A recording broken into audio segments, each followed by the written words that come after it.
Olá, eu sou a professora Elizabeth de Souza e tenho conversado com vocês sobre inclusão escolar. Um processo que envolve a família, a escola, a comunidade, os terapeutas, em que todos nós fazemos parte e precisamos interagir, colaborar uns com os outros. Você pode estar se perguntando, mas e essa sequência de vídeos falando sobre deficiência intelectual? Qual o motivo dela? Eu gostaria de esclarecer. Quando a criança não apresenta o desenvolvimento esperado na sala de aula, na creche, na educação infantil, no Funde 1 ou Funde 2, geralmente a primeira suspeita que vem à mente da comunidade escolar, até do familiar, é a suspeita de deficiência intelectual. Então é importante que a gente conheça que dificuldade de aprendizagem e deficiência intelectual são duas coisas diferentes. Por isso, nós tivemos um vídeo só sobre deficiência intelectual. A partir desse vídeo, nós fomos estudando a prontidão, né? Os vários tipos de prontidão que são necessários antes que a criança leia, escreva com autonomia, como é esperado na escola. Para que isso, Beth? Para que a gente possa compreender que vários fatores influenciam no desenvolvimento das habilidades, das capacidades, competências da criança. E esse desenvolvimento, ele não começa quando a criança vai para o primeiro ano, para o segundo ano. Ele começa desde o ventre materno. Então a Lúcia Marins, psicóloga, ela tem falado para nós sobre prontidão. Falou sobre prontidão neural, sensorial, motora, e hoje vem falar com a gente sobre a prontidão emocional, cognitiva e moral. Talvez você esteja pensando, nossa, eu nem lembrava que existe tanto tipo de prontidão necessária para que a aprendizagem aconteça de forma favorável, satisfatória, que alcance as crianças e que elas possam se desenvolver. Então eu convido você a anotar, registrar e refletir no desenvolvimento do seu filho, do seu aluno, a pensar nas oportunidades que estão sendo dadas a ele ou a ela para que ele se desenvolva, ok? Espero que vocês gostem e a gente se fala após a conversa com a Lúcia. Até mais. Olá, nós vamos falar agora sobre a prontidão emocional. Para falar de prontidão emocional, nós precisamos falar um pouquinho sobre o significado da palavra emoção. Emoção significa posto em movimento. Emoção significa, então, que o sentimento interno eu posso expressar através de uma ação. Essa ação pode ser feita através do meu tom de voz, do meu gesto, através também da minha expressão facial. Essa construção da emoção, ela se inicia no seio familiar, assim que o bebê nasce. Então, o bebê nasceu e ele já consegue perceber nas primeiras semanas de vida se aquele ambiente é acolhedor, se ele está sendo bem recepcionado, né? Se é com carinho, a forma com que lidam com ele. E também no primeiro mês de vida, esse bebê já começa, através da expressão facial, a expressar o seu sentimento, a sua emoção. Então, a mamãe já começa até a perceber se aquele choro daquele bebê, aquela expressão do choro dele é de fome, ou se é pelo um desconforto, um xixi, um cocô, se é uma cólica.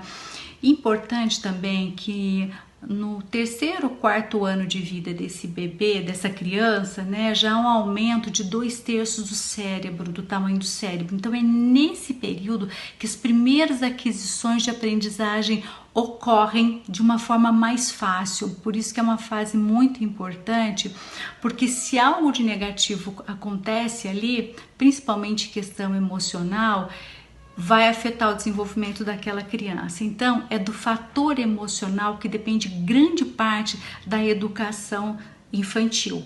E a família é que primeiro vai proporcionar isso.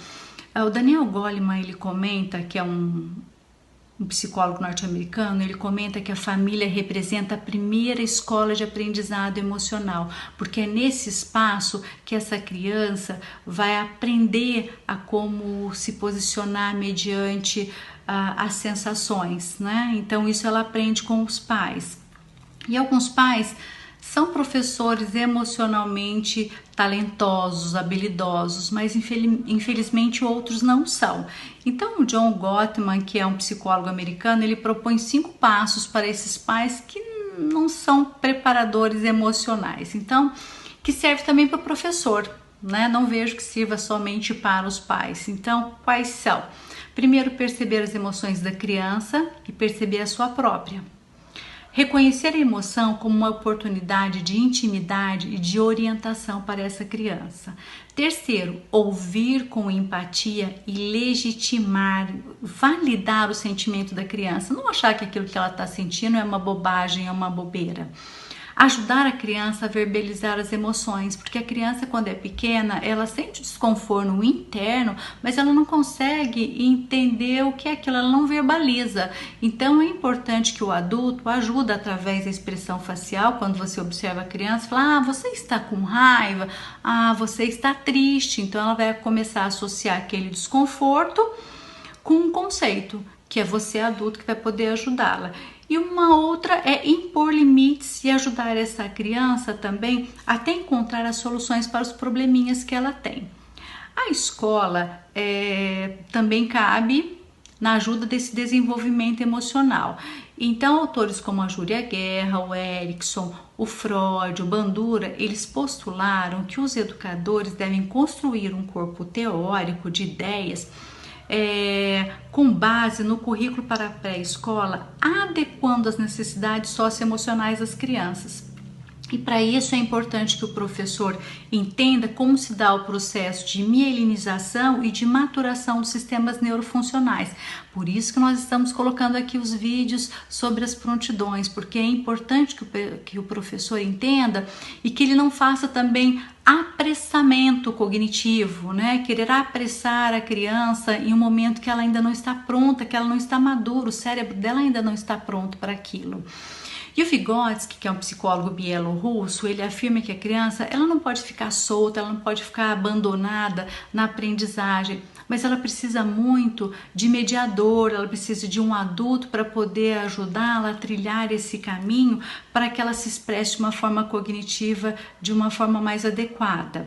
O baixo rendimento escolar, a gente sabe que muitas vezes ele é consequência de uma bagagem emocional muito negativa e também baseada em crenças que são limitantes, que infelizmente alguns educadores constroem na criança. Quando ela fala para a criança assim: nossa, mas como você é lerdo, né? Todo mundo já terminou a atividade, só você que ainda não terminou. Nossa, mas como você é burro, eu já falei milhões de vezes para você que essa palavra não se escreve assim, não adianta, por mais que eu fale, você não aprende. Então é nesse momento, professor, que a gente tem que pensar no efeito Pigmalião. Você já ouviu falar? O efeito Pigmalião diz respeito a como as expectativas dos outros nos afetam. Se o outro acredita na gente, nós também vamos acreditar. Mas se ele não acredita, nós também não vamos acreditar. Então é quando a minha crença no potencial do outro acaba concretizando este potencial. Então, professor, quanto maior a sua expectativa que você tem em relação àquele aluno, melhor será o desempenho dele. E eu termino com uma frase de Wayne Dyer, que é um autor de livros de autoajuda. Ele fala: quando você julga os outros, não os define, define a si mesmo. Pense muito nisso. Após a consolidação da prontidão neural, sensorial, motora e emocional, aquela criança já está pronta para chegar à prontidão cognitiva. Cognição é uma palavra que vem do latim, que significa conhecer, ou seja, é a capacidade de adquirir ou absorver conhecimentos. A cognição, ela é um depositário de tudo que a criança vai absorvendo, vai conhecendo de experiências do meio.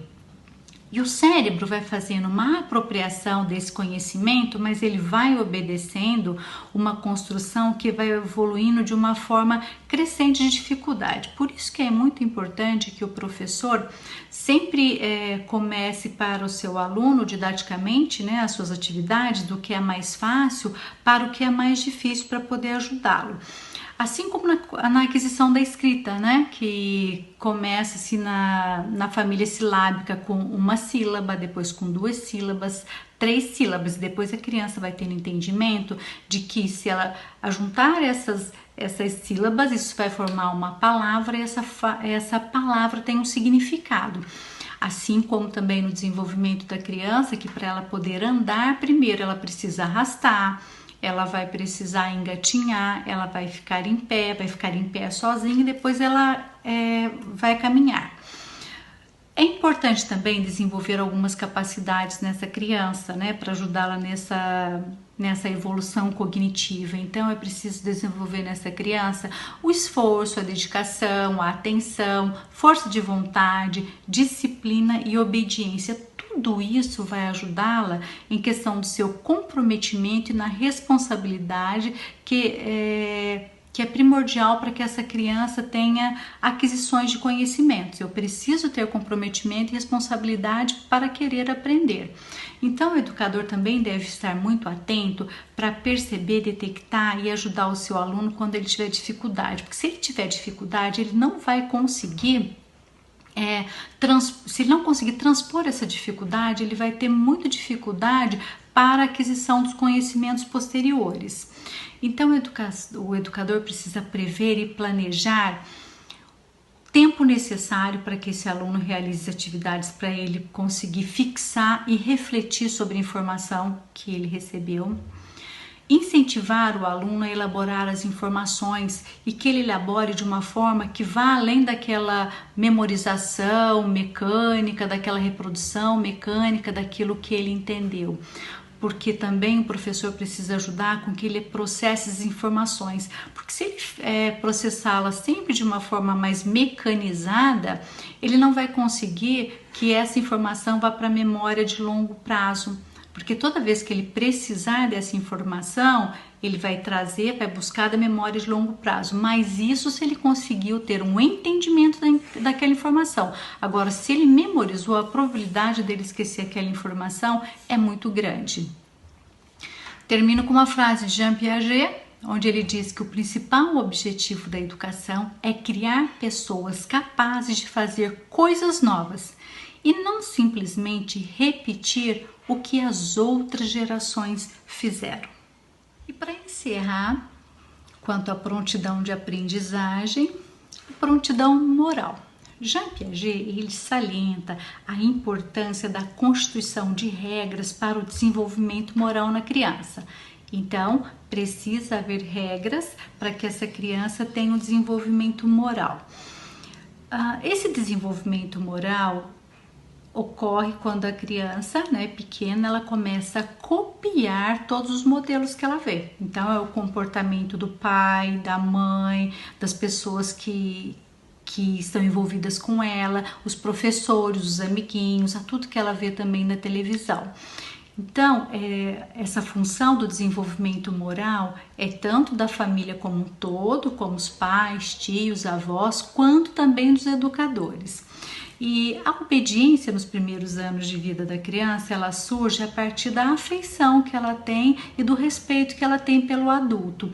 Então, ela obedece por respeito a quem estabeleceu uma regra. E uma vez que o significado dessa regra, dessa obediência, ela não sabe. E Jean Piaget fala em 3 fases de desenvolvimento da moral. Ele fala na anomia, que é do nascimento até os 5 anos de idade, onde a criança ela segue as regras por imitação, ela vai repetir aquilo. Depois passa para a fase de heteronomia, que vai até mais ou menos os 9 anos de idade, onde a moral é significado de autoridade. Então a criança sabe que tem que obedecer, que vai obedecer, porque se ela não obedecer, vai ter alguma punição. e depois ela caminha para a última fase, que é a fase de autonomia, que deveria, o que deve ocorrer por volta dos 13 anos de idade, onde o respeito às regras, ela já entende que pode também haver um acordo mútuo entre as partes, para que ocorra esse respeito às regras.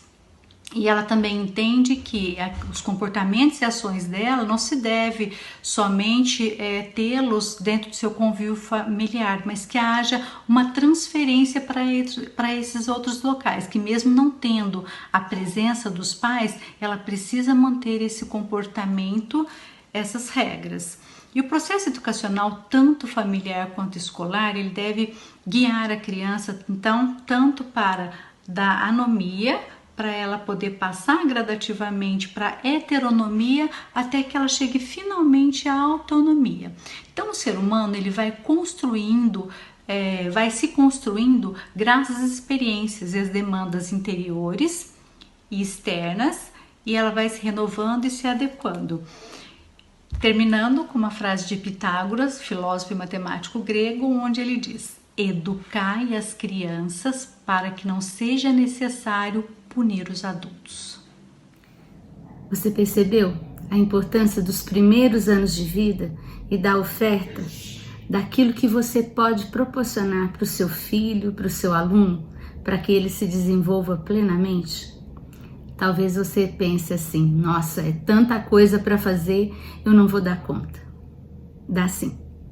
Se você colocar, como seu objetivo interagir com essa criança da melhor maneira possível, escutá-la, ser um bom exemplo para ela, oferecer oportunidades para que ela vivencie, para que ela experimente, para que ela possa perceber o mundo de uma maneira mais plena, mais feliz, essa criança ela vai seguir o seu desenvolvimento.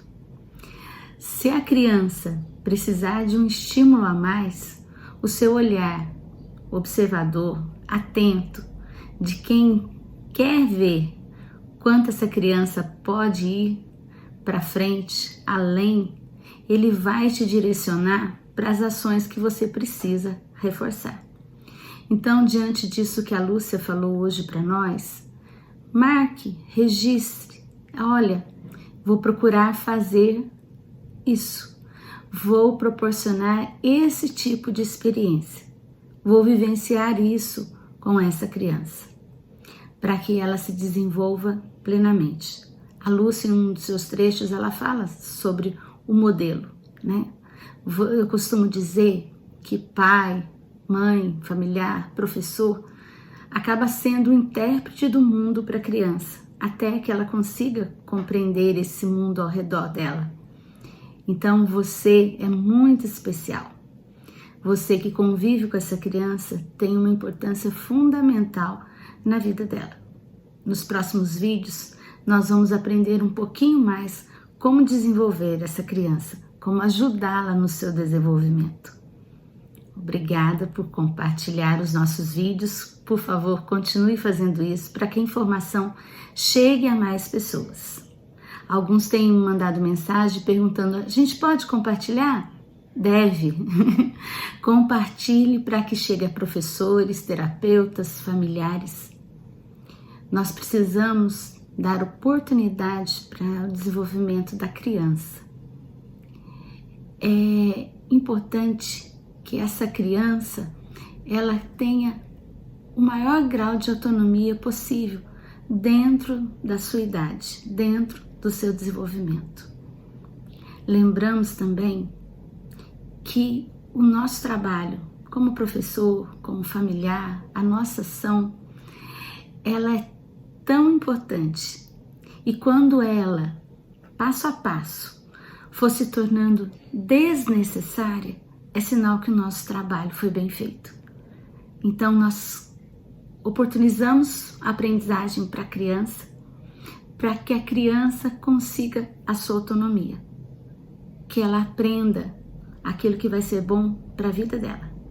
Um beijo, fique com Deus.